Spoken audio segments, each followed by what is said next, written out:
Dastak India live में आपका स्वागत है। मैं सलाम खान, नमस्कार, आदाब। मौजूद है बाबू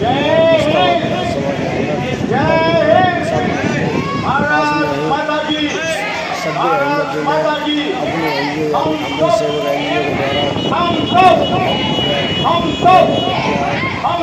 द्वारा इस मौके पर क्षेत्रीय निगम पार्षद के पति आज मौजूद है।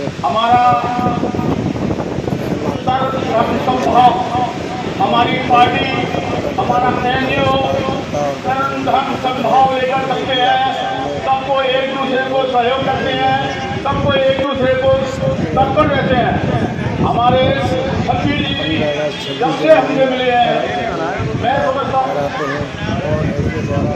शब्बीर जी का प्यार, हमारा प्यार, हमारा शब्बीर जी का प्यार आज से नहीं कई सालों से लगातार बना हुआ है, जैसा कि एक भाई और दूसरे भाई के विरुद्ध होता है। मैं इन शब्बीर जी के लिए बहुत मन से और दिल से इनको कृतज्ञ रहता हूँ कि ये समाज की सेवा के लिए हमेशा तत्पर रहते हैं। वहाँ धर्म नहीं देखा जाता, जहाँ जाति नहीं देखी जाती। हमारा उद्देश्य धर्म संभाव, हम सभी को लेकर चलते हैं, चाहे वो भाई इधर उधर चाहे वो कैसे ही हो, गरीब हो, रईस हो, हमारा उद्देश्य उन सबको साथ लेकर चलना है। ये नहीं कि हम रईस को पकड़ लिया, गरीब को समाधान भी होगा। इसलिए मैं सभी से सबसे पहले ये कहूंगा कि आजादी का दिन है, हिंदुस्तान आजाद हुआ था। पूरे देश में जश्न मनाया जा रहा है, खासकर स्कूलों में आज का कार्यक्रम है, क्या मैसेज देंगे आप? देखिए, आज के इस आज़ादी के तौर पर सभी मुस्तफाबाद वार्ड 243 के आवाम को बहुत बहुत मुबारकबाद।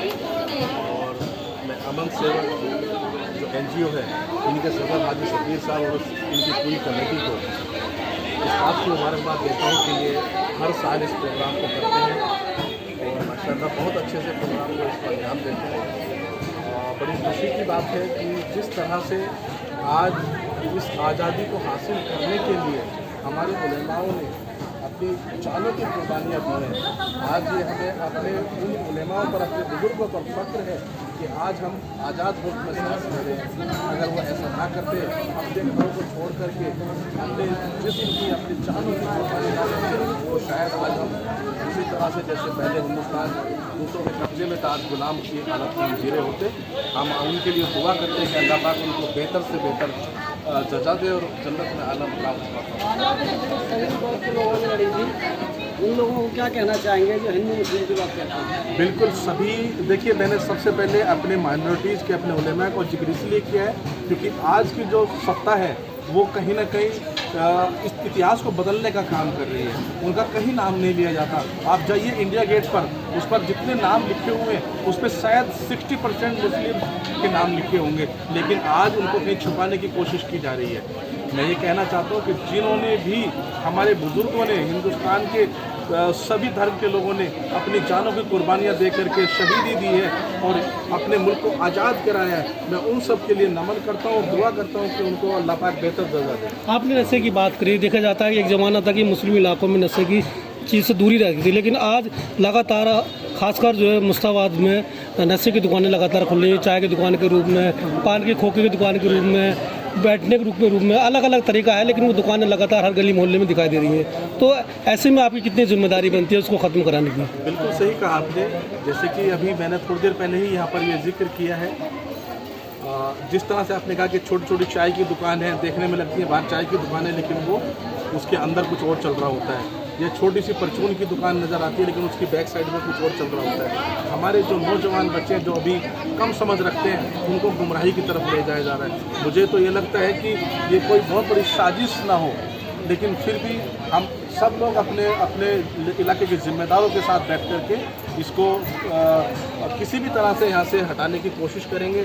हमारे मुस्तफाबाद के पूर्व विधायक जनाब हसन अहमद साहब, वो भी आज आने वाले हैं, उनसे भी इस बात पर मशवरा किया जाएगा और इंशाल्लाह उनको हमारे जो दिल्ली प्रदेश के उपाध्यक्ष अली मेहदी जी हैं, हसन भाई हैं, इनकी जो पहुंच अल्लाह ने बहुत अच्छी बना रखी है, तो उनकी जो पहुंच है या उनका जो ताल्लुक़ है उनका भी इस्तेमाल करेंगे और जितनी हमारे इलाके के अंदर बुराइयां पैदा हो रही हैं उसको रोकने का काम। अच्छा, एक और सवाल आपने बताया, आपकी जानकारी नहीं है नशे वाली का, तो आपने इसके लिए कहाँ कहाँ पर कंप्लेंट दी है जिससे कि इसको रोका जा सके? ये देखिए मेरी जानकारी में अभी आई है, क्योंकि मुझे तो लगता था कि शायद ये चाय की दुकान है और मुझे लगता था कि शायद ये कोई परचून की दुकान खुली हुई है, लेकिन उसकी बैक साइड में क्या चल रहा है ये मुझे पहले से इल्म नहीं था। अभी मेरे संज्ञान में ये बात आई है, तो इंशाल्लाह इस पर बहुत जल्दी से अमल किया जाए। अच्छा, एक और सवाल था मेरा कि निगम की तरफ से वृक्षारोपण किया जाता था और जाल भी लगाए जाते हैं, न तो अब जाल दिखाई देते और न वृक्षारोपण का जो निगम का कार्यक्रम है वो चला दिखाई दे रहा है। देखिए, दो चीज़ें आपने पूछी है। नंबर एक तो मैं बता दूं, पेड़ों का वृक्षारोपण, उसके लिए अभी क्या है कि हमारी एमसीडी जो सरकार आम आदमी पार्टी की बनी हुई है, वो सिर्फ जैसे कि अभी हमारे शौकीन रहमान भाई ने कहा कि एक दूसरे के ऊपर बात को टालना, वही चीज़ आज भी चल रही है।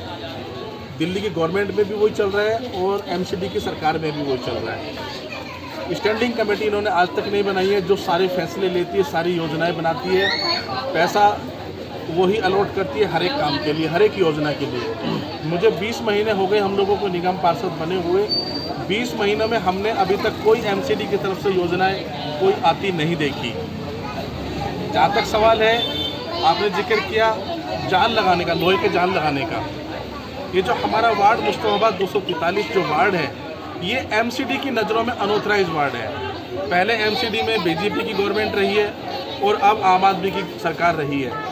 हमने हाउस के अंदर भी ये सवाल उठाया है और हमने शून्यकाल में भी अपना क्वेश्चन वहाँ पर दर्ज कराया है, जो आज भी रजिस्टर्ड है वहाँ पर। वो ये कि आखिर मुस्तफाबाद जैसी बस्ती को अनऑथराइज कैटेगरी में क्यों डाला गया है।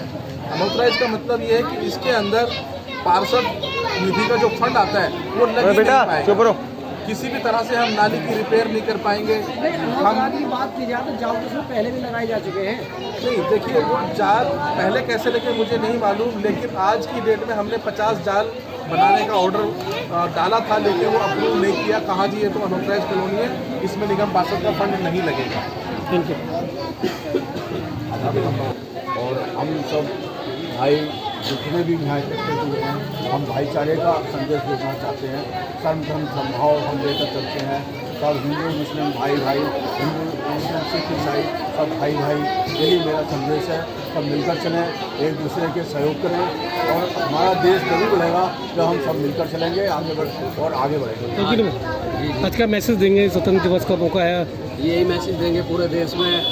अल्लाह ताला से दुआ करेंगे पहले कि पूरे देश में अमन और चैन बना रहे और हमारे मुल्क की, जिन लोगों ने मुल्क की आज़ादी के लिए अपनी जान दी है, अपनी आहुति दी है, अपनी कुर्बानियाँ दी हैं, चाहे वो उलेमा हों या जितने भी हमारे शहीद भगत सिंह से लेके बड़े बड़े जो देशभक्त थे, उन सब लोगों की इज्जत की खातिर आपस में मिलकर रहें, भाईचारा कायम रखें। हिंदू मुसलमान सिख ईसाई सब आपस में प्यार करें और इसी प्यार का नाम भारत है।